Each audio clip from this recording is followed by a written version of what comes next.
Okay, magandang gabi po sa ating lahat at heto po 'no, patuloy po tayong humahanga dito sa defense team ni VP Sara. 'Yan po ang ating pag-uusapan ngayon at atin pong, pakikinggan ang mga, magagaling at mga eksperto patungkol po dito sa mga, recent na nangyayari sa impeachment trial ni VP Sara 'no. At 'yan na nga 'no, unahin natin itong update patungkol kay Senator Marcoleta kung ano ang nangyari sa kanya sa loob ng kulungan ngayon. Okay? Meron pong breaking news patungkol sa kanya at yan po ay papanoorin natin. At pangalawa ay ito ngang si Attorney Harry Roque po ay nagsalita na patungkol dito sa kanyang opinion sa nangyari sa impeachment. Okay, ano ang masasabi niya dito? Yan po ang ating pakikinggan. Pati itong si Attorney Neil Abayon, no? Nagsalita na rin at pakikinggan natin bakit magaling po itong mga um, defense team ng ating Vice Presidente. So yun po ang ating pag-uusapan ngayong gabi. So bagong lahat, paki-like muna, paki-share dito sa ating video. Yan. At sa mga hindi pa nakasubscribe, subscribe na rin para updated kayo lagi sa ating mga upcoming videos. Okay? Ito po, babati muna tayo. Ayan. Ito si Melda Orelusa. Ayan. Good evening, Donmar, watching of Kinuskusan, Bansalan, Davao del Sur. Ayan. Mamelda, maraming salamat. Fernando Ponce. Ayan. Good morning. Donmar TV watching from Tondo, Maynila. Ayan. Thank you po, Sir Fernando.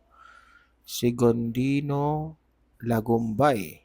Ayan. Maayong gabi, Donmar TV watching from ano yan? Lapu-Lapu City. Ayan. Sigondino. Ayan, maraming salamat. Estrella Zapatos. Good evening, Donmar TV watching from Sayan, Zambo Norte. Ayan, thank you. Nice Sirita Sorosa. Ayan, good evening, Sir Donmar. God bless you. Ayan, maraming salamat po sa mga laging nakasubaybay dito sa ating programa. So ayan, simulan na natin kaagad, no? Pakinggan natin itong update patungkol po sa nangyayari kay Senator Marcoleta sa loob ng kulungan. Ano na ba ang panibagong issue sa kanya? Balita natin, meron na naman siyang panibagong kaso. Ito po, panoorin natin. This is a law that makes a criminal offense for government officials and employees to receive and for private individuals to give gifts on any occasion. Hindi pa man nadadala sa kulungan si Senator Rodante Marcoleta, panibagong warrant of arrest na naman ang isinilbi sa mambabatas sa loob ng Philippine National Police General Hospital. Ang panibagong kaso ng senador ay may kinalaman sa paglabag sa Presidential Decree No. 46 o ang pagbabawal sa sinumang nasa gobyerno na tumanggap ng regalo mula sa mga pribadong individual.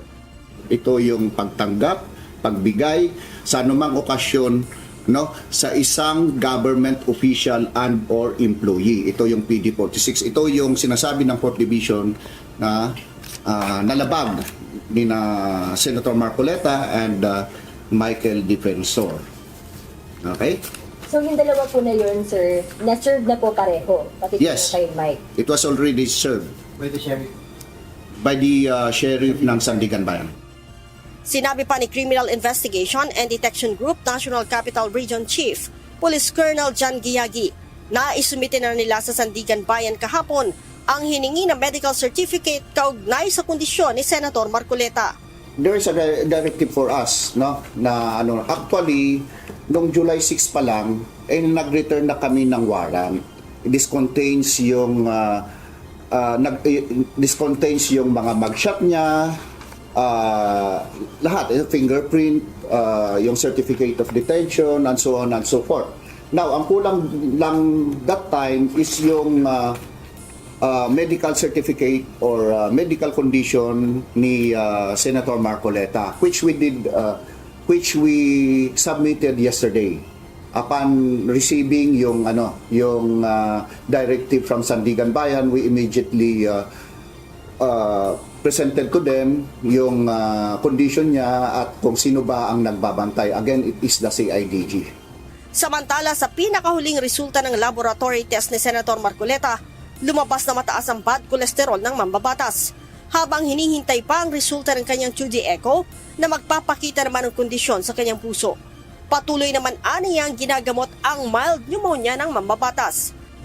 Ayon kay PNP-GH Internal Medicine Chief, Police Lieutenant Colonel Benali Bayani, sakaling hingin ng Sandigan Bayan ang rekomendasyon ng mga doktor sa PNP, mas mainam aniya na huwag ihalo sa general population si Marcoleta sakaling ilipat ito ng kulungan.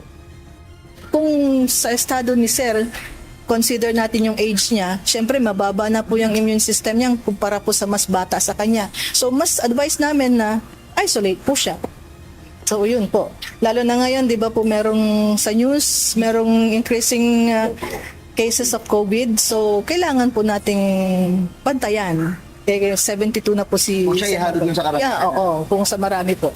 So hindi po, kung ako po yun, hindi ko advice na isama siya. Pasado 2:00 naman ang hapon nang dumating si Senator Robin Padilla sa PNP-GH para dalawin si Senator Marcoleta. Leia Ilagan.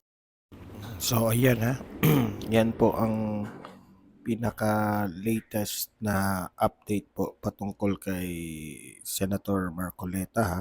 Ito muna natin, ibagay muna natin yung picture dyan. Ayan, teka muna. Saan na ba yung picture ni Marcoleta? Teka muna.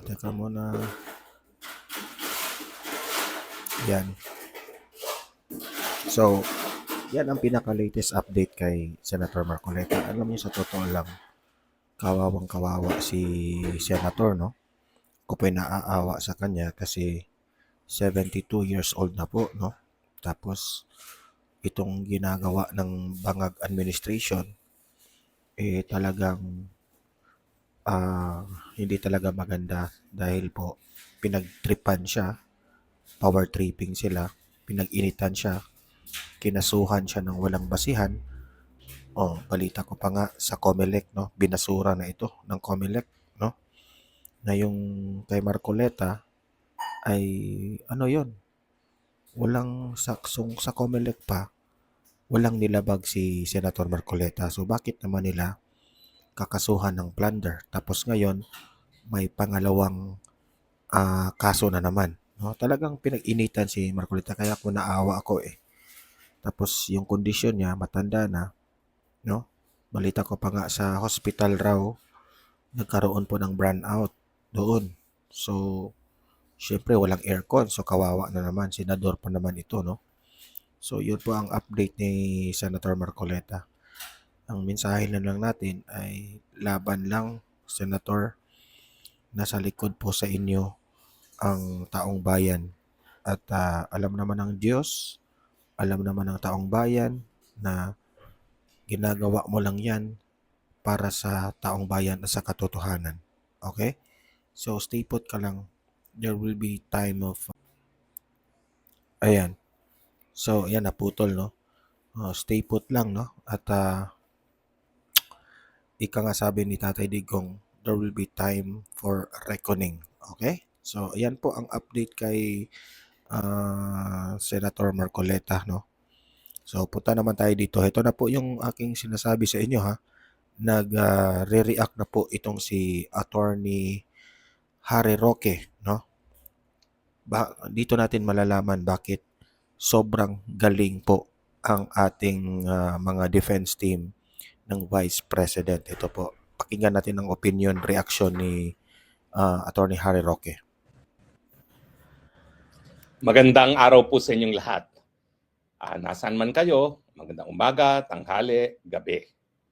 Well, natapos na po ang kauna-unahang linggo ng pagtatangka ng Administrasyon Bangag at ng mga dilawan na apihin si VP Sara.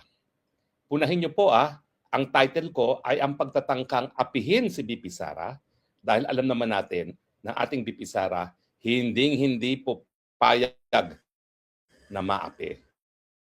Lalaban siya sa hanggang huli dahil malinis ang konsyensya. Yung mga naririnig niyong mga chismis-chismis at di umano magre-resign si VP Sara, kalimutan niyo po yan.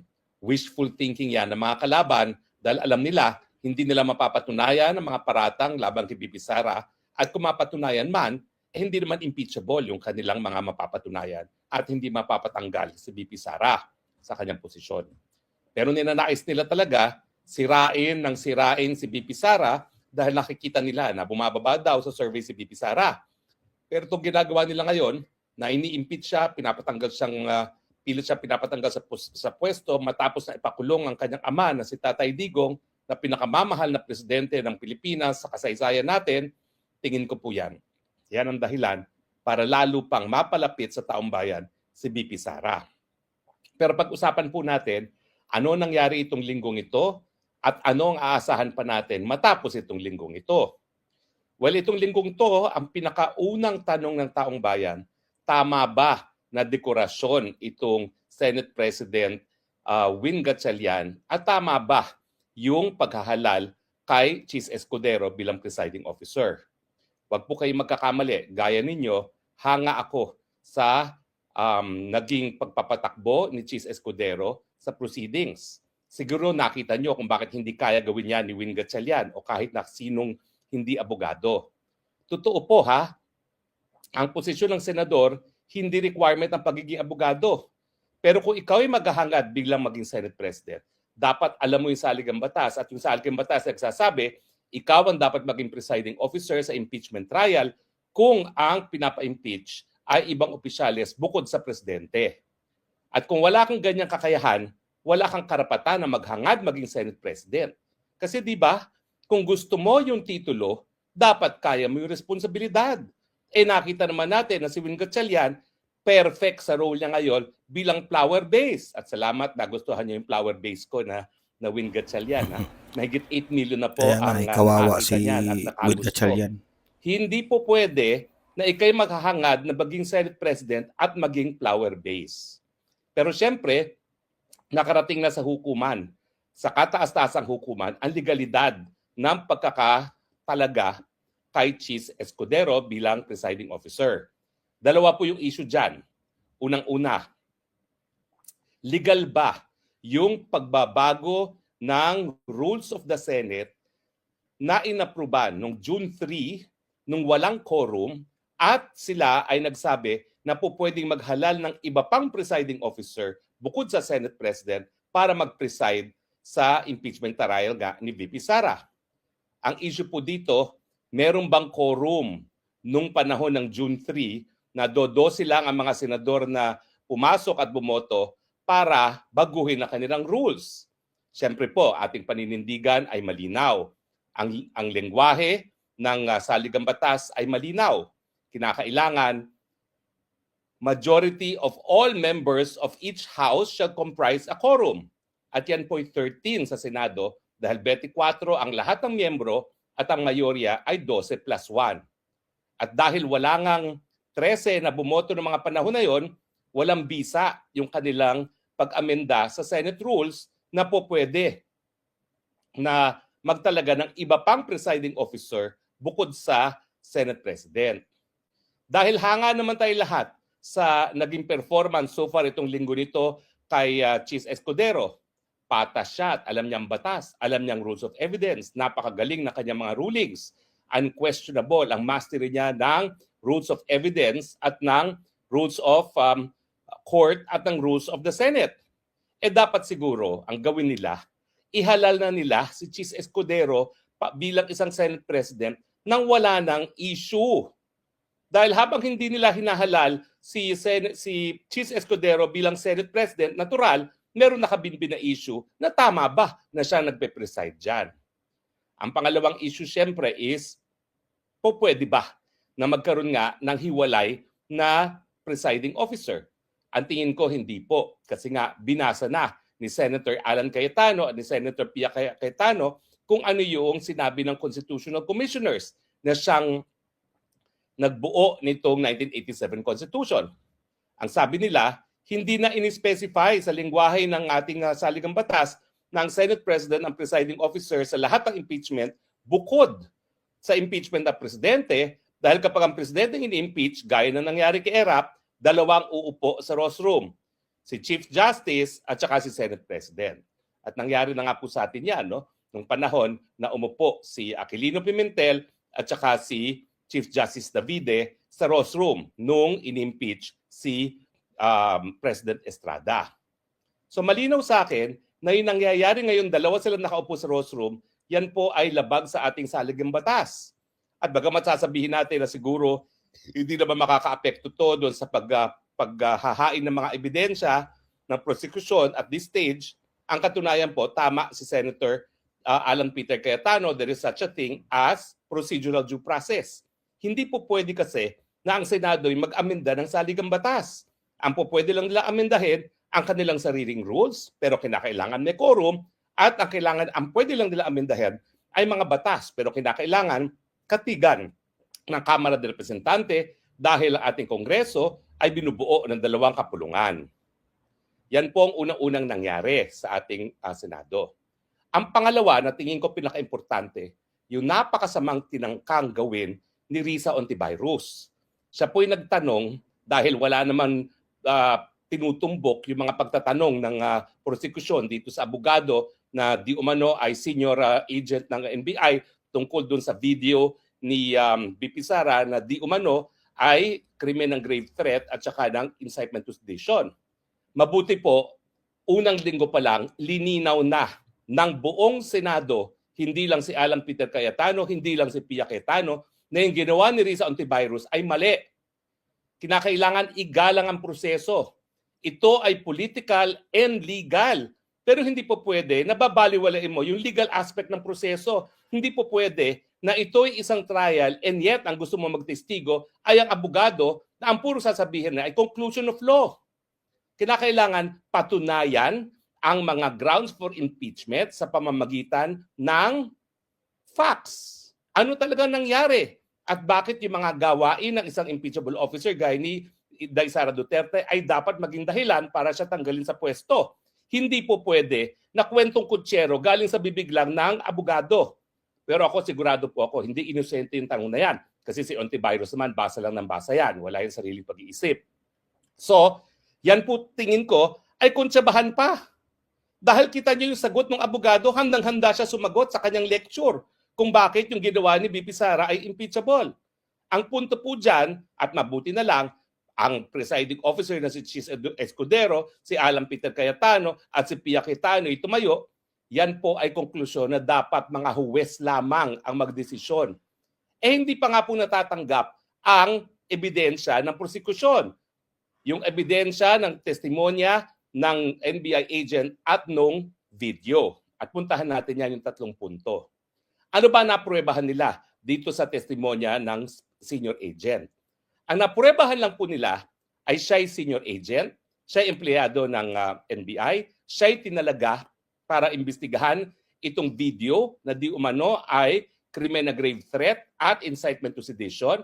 Siya'y nag-imbestiga. Kasama sa kanyang mga ginawa bilang investigador ay nag-download ng video at nag-interview ng 5 tao na naroroon sa press briefing na yon. Pansinin niyo po ha, sinabi ko hindi pa napapatunayan yung authenticity ng video na yan. Dahil hindi po siya competent, hindi niya kayang i-authenticate yung video na yan. Bakit? Kasi meron po tayong electronic rules of evidence. At sang-ayon po sa electronic rules of evidence, bago matanggap ang video bilang ebidensya, kinakailangan i-authenticate na yan ay tugma sa pangyayari sa tunay na buhay. At anong sabi ng ating rules of evidence? Well, ang pwede lang mag-authenticate na yan ay yung nag-record at ako po yun. Ako po ang nag-record niyan, gamit ko po ang StreamYard, pero StreamYard na ginamitan din namin ng Zoom para lahat ng gustong sumama sa press briefing ay makapasok. Ang Zoom po kasi hanggang 1,000 po pwede. Kaya ang ginawa po namin ay ako nag-broadcast through StreamYard. Pinalabas ko yan sa aking Facebook at sa YouTube. Pero yung mga kasapi sa press briefing ay umakyat po sa pamamagitan ng Zoom. So bukod pa ako sa akin, sino pa po pwede mag-authenticate? Well, pwede po mag-authenticate yung kahit sino na sumapi doon sa press briefing para sabihin na yung video ay talagang accurate na recording ng mga nangyayari nung gabing yon. At bukod pa dyan, nandyan yung Facebook. Now, para naman magamit itong video nito, dapat man lang original ang ginamit nila. Ang original pwedeng manggaling sa Facebook, ang original pwedeng manggaling sa akin, ang original pwedeng manggaling doon sa mga tao na nag-download on the day it actually happened. Pero hindi po pwedeng ginawa niya na humanap na lang siya ng nasa Facebook na sa open source at dinownload. Hindi po yan original. Hindi po yan ganyan ang paggamit ng electronic evidence. Kinakailangan yung galing sa akin po o doon sa Facebook ang nanggaling na original o di naman kaya yung mga sumapi dyan sa event na yan. So sa ngayon po, wala pa silang napapatunayan na video. Dahil ang meron lang sila isang video na dinownload niya galing sa open source, linagay sa flash disk. Pero hindi po ibig sabihin na authenticated na yan. Hindi pa po nila na-authenticate yung video na yan. So ang video na yan ay so far kabahagi lamang ng investigasyon niya at lumabas sa investigasyon na yung investigasyon ng di umunong expert ay palpak. Bakit palpak? Di ba sinita siya ng boss niya mismo na dating Judge Santiago, dating NBI agent at sinabi, 7 punto ang kulang. Kasama na yung siyempre, yung mga affidavits na kung sino ang nag-download, kasama na kung sino kung sino yung mga nakakita, kasama na yung TSN, yung transcript ng mga di umanong pinapatunayan ng video, mga simpleng bagay na ganyan. So anong klaseng investigador ang hindi marunong paano mag-imbestiga ng electronic evidence? At siyempre, hindi talaga siya expert dahil yung 2 weeks training niya ay hindi siya talaga sapat para maging expert. Ang kanyang degree naman ay accounting.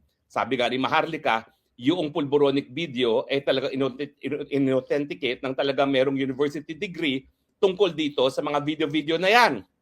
At bukod pa dyan, ang importante, hindi naman kinakailangan ng expert witness kasi hanggang hindi na-authenticate, hindi dapat tanggapin ng hukuman. At kapag hindi yan na-authenticate, hindi magiging basehan ng kahit anong desisyon ng hukuman. At sa ngayon, dahil hindi pa siya na-authenticate, wala pa silang napapatunayan na video. So kung yung video ang kanilang katunayan dun sa mga salita na binigkas ni VP Sara, wala pa po silang ebidensya dahil hindi pa nila na-authenticate yan. And finally, ano ngayon? Sabihin natin ng mga patunayan nila na sinabi talaga ni VP Sara na kung may pumatay sa akin, may kinausap na ako para patayin din si Marcos Jr., Lisa Araneta at ang kanyang pinsan na si Tambaluslos. Ano ngayon? Sabihin na natin grave threat, krimen, incitement to sedition is krimen. Hindi po yan yung pinakaseryoso yung mga krimen. Dahil nilimitahan ng ating saligang batas para maging basihan ng impeachment ng pinakamatataas ng opisyalis natin. Ano ngayon? Ni walang kulong yung mga ganyang mga krimen na yan. Sabihin natin nangyari. Hindi po yan impeachable. Dahil hindi po yan seryoso or high crimes na karapat-dapat para maging basihan ng pagtatanggal ng pangalawang pinakamataas na opisyalis ng ating bayan. So yan po ang nangyari ngayon.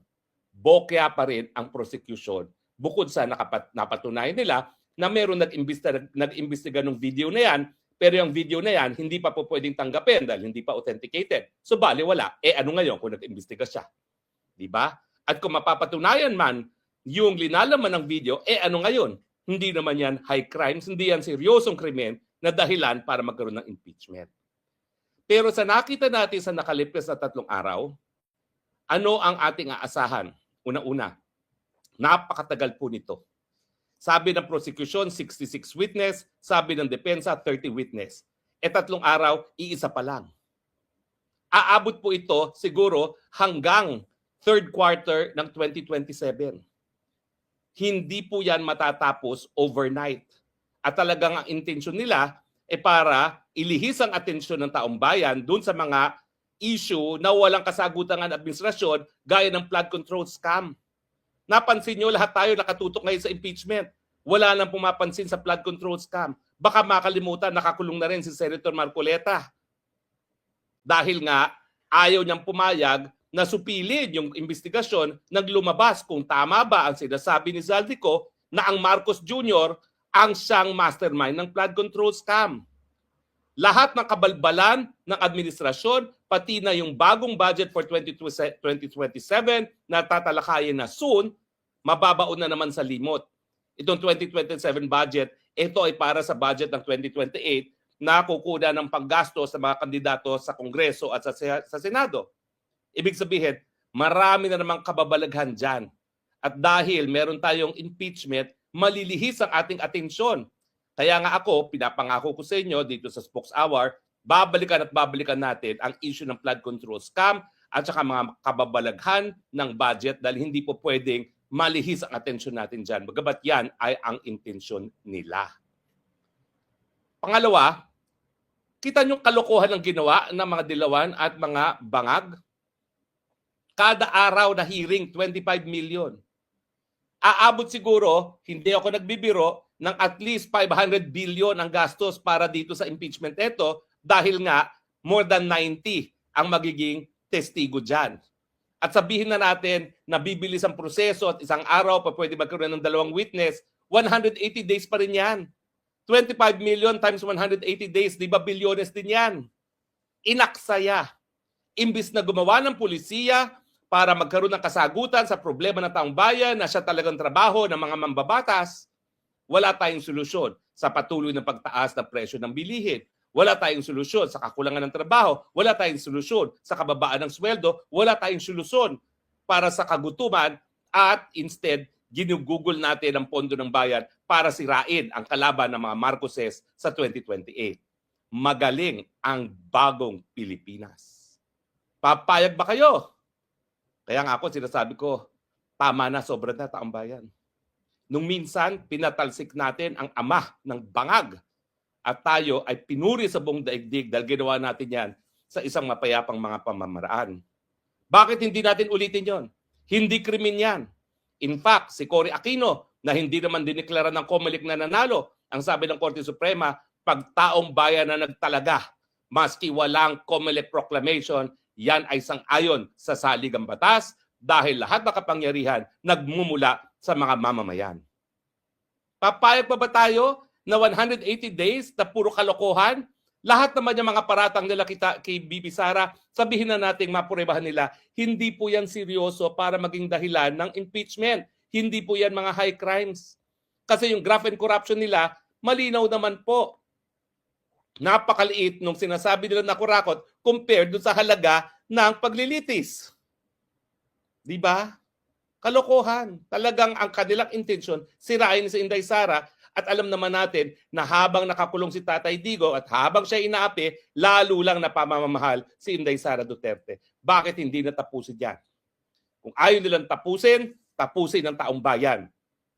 Mag-period na tayo sa rehimen ng Marcos at dahil alam naman natin na ang Kongreso ngayon ang pugad ng kakurakutan at pugad ng administrasyon ng Marcos, baka kinakailangan baguhin na rin natin ang ating saligang batas.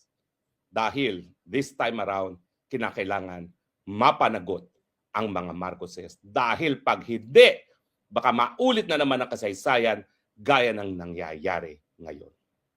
Nasa inyong bola, nasa inyong beat, mga kababayan. Kayo ang tunay na soberenya sa isang demokrasya. Maraming salamat po sa patuloy niyong So, ayan po yung reaction ni Attorney Roque. So, yan na, sa sobrang galing ng defense team ni VP Sara, ay hindi po napatunayan ng witness ang authentication ng video. Wala eh.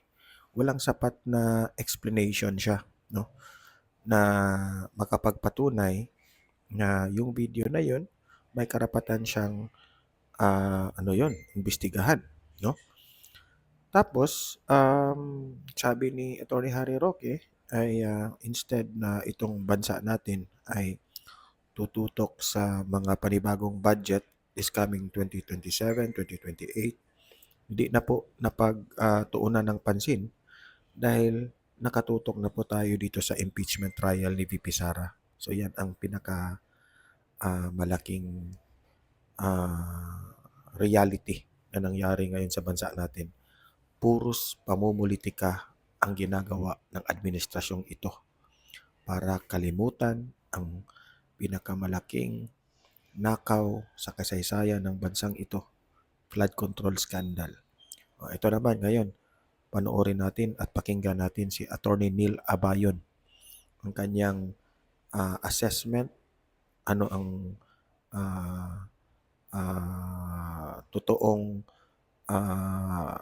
tawag doon, kung saan siya, bakit magaling itong defense team ni VP Sara. Kailangan po nating makinig kay Attorney Neil Abayon kung sino po ang nagwagi doon sa 3 araw na impeachment trial hearing. Okay, ito po, panoorin natin, pakinggan natin. Okay, so day 3 na po tayo ng impeachment trial ni Vice President Sara Duterte. Today po, July 8, 2026. At ngayon po nakita natin yung very first cross-examination ng defense lawyer si VP Sara. So based on the direct examination kahapon and the cross-examination today, ay medyo nakikita na po natin kung ano yung pupuntahan itong first article of impeachment na to kung ako po ang tatanungin ninyo. So for today po, i-explain ko sa inyo yung mga observations ko and then magbibigay lang din ako ng mga examples and discussion na kung ako po ang tatanungin ninyo ay mas magiging direct to the point sana or mas mapapabilis yung kaso. And tingin ko rin po mas magiging understandable, madali pong maintindihan ng taong bayan na nanonood.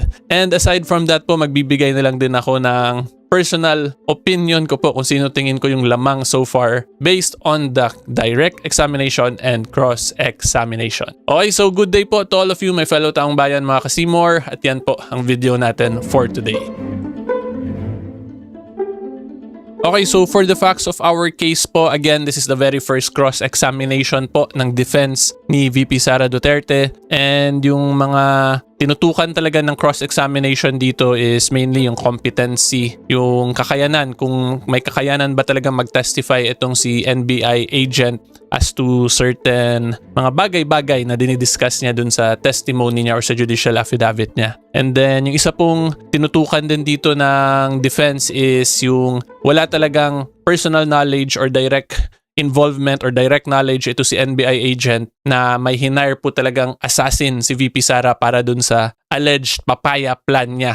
And then yung tinanong din po dito ni Senator Judge Robin Padilla at ni Senator Cayetano, Alan Peter Cayetano, kung saan ba talaga pinakagaling yung video. At sinabi naman dito ni NBI agent ay galing siya from another source which is yung Zoom application. Tapos ni-record lang niya using his computer. So yan lang naman po yung pinaka nakita kong relevant talaga.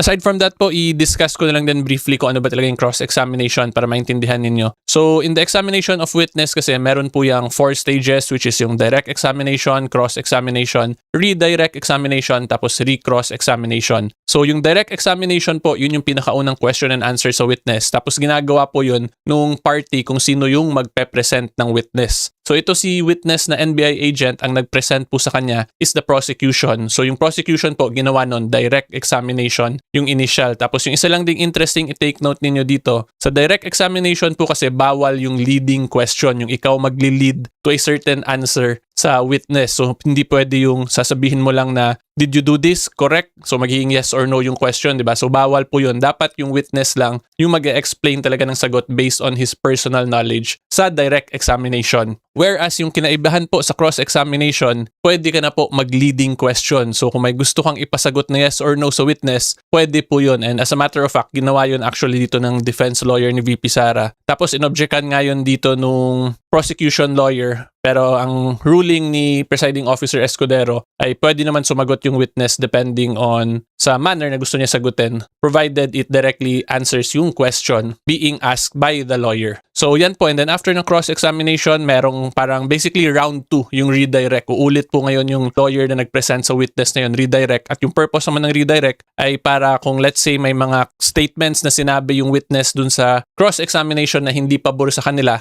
ay pwede niya yun ngayon i-counter or ipa-clarify dun sa redirect. Tapos yung next nga, recross naman. So kung may nasabi naman po during redirect na hindi favorable para dun sa defense, pwede niya naman yung tanungin, ipa-clarify ulit sa recross examination. Okay, so yan lang po ang basic procedure in the presentation of witness. Pero in this actual case, hindi na po nag-redirect yung prosecution. Okay, so ngayon po, punta naman tayo sa first interesting question natin, which is kung ano yung nakikita kong malaking issue dito sa mga happenings sa proceedings so far. So quick break lang mga Kasimor, gusto ko lang po kayo i-remind na hopefully po you can like this video and mag-subscribe din sa YouTube channel ko kasi 100% free po yung YouTube subscription. Tapos kung gusto naman po ng behind the scenes /Maritesan sa Facebook naman po kayo mag-follow. So, and ayan, of course, mag-subscribe salamat din po kayo sa lahat kay na nakasubscribe Attorney na. Neil Abayo. We have recently crossed po 464,000 subscribers sa YouTube. Konting-konti na lang po, mag 500,000 na tayo kaya hopefully po makonsider ninyo mag-subscribe. Okay, ngayon po, tuloy tayo sa discussion. Okay, at yung issue po na yun para sa akin is yung pag-focus nila masyado sa chain of custody nitong evidence na to. And this is with all due respect of course to the prosecution and defense lawyers and of course to the senator judges natin. Kasi like sa defense lawyers, gets ko naman po na talagang gagawin nila lahat nung pwede nilang gawin na tingin nila favorable to their client. Kaya madami silang objections during the direct examination. Tapos during the cross-examination, madami rin silang repeating questions na pinaklarify nila paulit-ulit dito sa witness. And yung isang ang purpose nun ay para mapakita talaga kung na-preserve ba yung chain of custody na tinatawag. Kung whether or not from the time na na-record yung video up to the time na na-deliver sa Senate Impeachment Trial Court, kung na-preserve ba talaga na yun yung one and the same na document or na video pa rin from stage 1 all the way up to na nadala nga po sa Senate. So that is an issue po kasi of admissibility ng evidence. And kaya ko po nasabi na malaking issue yun siya kasi kung makita nga po natin madaming repetitive actions, repetitive questions,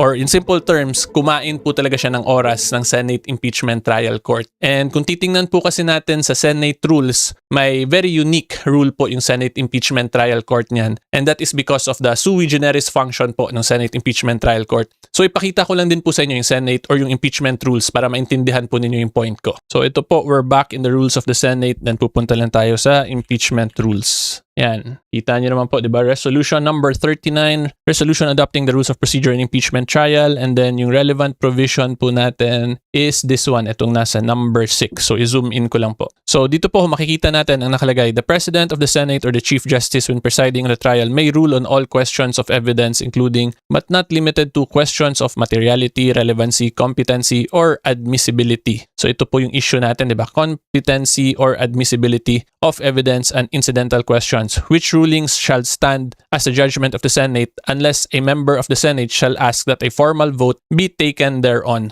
So in simple terms po, ang ibig sabihin nito, pag admissibility yung pinapag-usapan, pwede yun actually desisyonan ng presiding officer. Tapos kung magkaroon ng question between the senator judges, pwede nila pagbotohan yun. Tapos kung makakuha po ng majority whether or not to admit a certain evidence, ay ma-admit pa rin po talaga yung evidence na yun, yung pinaka-point ko dito. So therefore, since this video naman po ay alam naman po siguro natin lahat, this is a matter of public interest. Tapos na-broadcast naman na to repeatedly kung saan-saan. Or in simple terms po, tingin ko alam na to ng halos ng buong Pilipinas, itong pinapag-usapan po nating video. Kaya ako po nasabi na big issue yung sa admissibility kasi yun nga po, ang dami ng time na gamit just for the admissibility of this video. But like what I stated, it is a matter of public interest, public knowledge naman na. Tapos kung despite nga na merong mga lapses doon somewhere down the road sa chain of custody, ay pwede naman yun siya pagbotohan pa rin ng senator judges because of their internal rules na allowed yun siya. In other words, mas maganda sana kung nag-focus na lang sila directly dun sa main issue, which is whether or not may betrayal of public trust ba talaga because of those video statements ni VP Sara.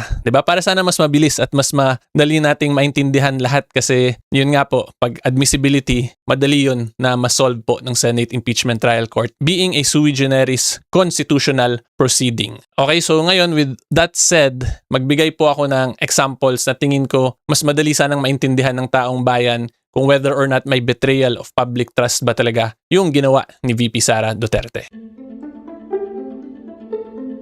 Okay, so una po dito, alam naman nating lahat na tinawag to si NBI agent to testify on this ground kasi yung allegations nga ay may betrayal of public trust na ginawa si VP Sara because of the criminal cases filed to her in relation dun sa video statements na ginawa niya. At yun yung actual legal theory din po ng prosecution kasi yun naman yung in-explain ni Attorney Ligutan kahapon dun sa direct examination niya or dun sa part po kahapon sa proceeding nung nagtanong si Senator Risa Hontiveros sa kanya. So ngayon, ang actual example po na mabibigay ko dito, maganda na tanungin na to directly ito si Mr. Witness NBI agent na kung ano ba yung purpose ng pag-appear niya dito sa hearing. So, pwede po yun siya tanungin, Mr. Witness, you are here to testify today on the impeachment trial of VP Sara Duterte, specifically on the article of impeachment related to or grounded on betrayal of public trust because of the cases filed against her due to an alleged grave threat she committed. Is that correct? So, pag ganun yung tanong mo, of course, sasagot yun siyang yes kasi yun yung purpose niya, di ba? Alam naman nating lahat na this is an impeachment trial ni VP Sara Duterte. This is for the article of impeachment na betrayal of public trust because of dun sa alleged grave threat, alleged plan of papaya. So of course, yung sagot na lang dun, yes, hindi naman pwede mag-iba na yung sagot niya dun eh. And then yung next po dyan ngayon, pwede natin siya tanungin as to the main tasks na ginawa niya, which is, ito, tinestify din naman niya, di ba? So tanungin natin siya, Mr. Witness, your main task was to preserve the evidence, to investigate, and to recommend the filing of cases against VP Sara Duterte. Is that correct? So of course, sasabihin niya naman dyan, for sure, yes. Kasi yun yung sinagot nga naman niya dun sa direct examination sa kanya. And then yung pwede nating follow up dyan ngayon, sabihin natin, Mr. Witness, in your recommendation of filing of grave threats case or of a criminal case against VP Sara Duterte, did you come up there with a finding that she is unfit to hold office or that she committed betrayal of public trust? So of course, sasabihin niya dyan, no. Diba? Kasi yung for sure findings lang naman yan ay para lang mag-file ng case. Hindi naman yan directly sinabi dyan sa findings nila na unfit na to hold office si VP Sara Duterte. But alam ko rin naman po, yung ganong question, for sure mag-object yung prosecution dun. Kasi sasabihin yan or possible po na sabihin nila na hindi alam ni witness yung ganong question or hindi niya po masasagot, incompetent po siya to answer kasi hindi naman lawyer, diba, yung witness. So sasabihin he is incompetent to answer constitutional issues, so on and so forth, not being a lawyer. And yung counter naman po natin dyan, hindi po natin gusto i-point out or makuha yung sagot from the witness as to constitutional issues. Hindi po yun yung point natin. Kundi yung point po natin ay gusto lang natin mapakita na yung pag-file ng cases or pag-recommend na mag-file ng cases, wala yung kinalaman on any constitutional issue like that of betrayal of public trust. Or in simple terms, hindi po porkit nag-file ng kaso or nag-recommend ng file ng kaso ay mag-i-equal na yun siya to a betrayal of public trust. Kung hindi, yung point lang ng recommendation nila ay para lang filean siya ng criminal case. Period. Yun lang. Wala nang kinalaman talaga yun sa betrayal of public trust. So from that line of questioning, I'm sure nakita nyo naman po siguro na medyo direct na inaatake agad yung legal theory ng prosecution doon. Unlike dito na kine-question nila yung custody, competency, yung investigation, at the end of the day po kasi tandaan natin, kahit na sabihin natin na incompetent siya mag-investigate, so on and so forth, and na-file na po yung actual cases, diba, pending na sa DOJ. So, tapos na yun, na-cross the bridge na basically yung part na yun. So, mas maganda sana atakihin na directly yung legal theory in relation to this witness, yung mga actual na ginawa ng witness na to. Pero tandaan po natin, this is just my professional point of view. Hindi ko naman po sinasabi tama ako. I'm just sharing yung possible na gagawin ko kung ako po yung nandito. So again, this approach lang directly attacks nga po the legal theory na hindi porkit may filing of cases, automatically may betrayal of public trust na. Okay, so ngayon po ang next question naman natin, sino sa tingin ko ang mas lamang so far based on what happened in the direct and cross-examination? Okay, at ang masasabi ko lang po dyan, At ito po, wag kayong magalit sa akin ha, but I am just basing it Eto on na, what eto na. happened so far dito sa direct and cross-examination. So currently po, ang klaro pa lang ay meron talaga yung existence of yung video na yon. Pero despite it being clear na meron talaga yung video na yon, alam naman na po yun nga, like what I explained earlier, alam na po yun ng halos ng buong Pilipinas. Matter of public interest talaga yun siya kasi broadcasted yun siya everywhere throughout the country nung nangyari yun. And as a matter of fact, ako personally, nakagawa ako ng 2 videos in relation to that issue kasi yung una kong video, binlock sa TikTok, ni-restrict sa YouTube at Facebook. So I had to make another one without yung mga certain words na para makaiwas block at restriction. Diba? So dun pa lang po makikita natin na talagang matter of public interest, alam na po yun ng buong Pilipinas. So going back to my main point, yun yung clearly na na-establish pa lang ng prosecution na existing yung video na yun. Pero as to the existence, kung meron ba talagang betrayal of public trust, kung ako po ang tatanungin, medyo kulang pa po yung prosecution kasi like what I explained, hindi naman automatic porket may final na case na equal agad yon to a betrayal of public trust. Kasi tulad po 'di ba nang in-explain ko kahapon dun sa day 2 video natin, ang legal definition po based on jurisprudence sa betrayal of public trust, it is something done in bad faith na merong tyrannical abuse of power in the simplest way na ma-explain po natin. So yung ganun bang actions ni VP, ganung statement niya, is that a tyrannical abuse po ba ng kanyang kapangyarihan as the Vice President? At may bad faith po ba siya nung ginawa niya yun? Diba, in-explain ko po yun kahapon, so medyo may idea naman na po kayo sa sagot dun. And because of those reasons po, kaya ako nasabi na kulang pa yung prosecution to establish yung betrayal of public trust kasi yung evidentiary requirement din po niyan in impeachment cases is clear and convincing evidence. So when you say clear and convincing evidence, dapat malaki-laki yung lamang mo dun sa ebidensya ng defense. Hindi pwede yung 51% lang tas 50 yung kabila. Kundi dapat na more or less nasa ano kanyan, 70-75% if we just base it on numerical figures. Pero we have to remember, hindi po talaga mathematical yung evidence. I'm just giving you an example sa mathematical figures para po mas madali ninyo ma-visualize. So yan po ang masasabi ko as to this. But again, tandaan, dito pa lang po yan sa first witness at up to the cross-examination. Ayan, so yun po ang opinion ni Attorney Neil Abayon. So, okay, nakapag-execute po ang prosecutors na nag-i-exist yung video na yan. Pero it doesn't mean nanalo sila dito because kailangan nilang patunayan na meron pong talagang ginawang impeachable offense si VP doon sa sinabi niya. Okay, so ayan po, no? Narinig po ninyo ang ating mga dalawang magagaling na mga attorneys. So, paki-like, paki-share na lang at mag-comment, mag-react po kayo. Babasahin natin yan sa comment section. Sa mga hindi pa nakasubscribe, subscribe na po para updated kayo lagi dito. Okay? See you in my next video. Have a great day. Have a great night. God bless po sa ating lahat. Mabuhay ang Pilipinas and God save the Philippines.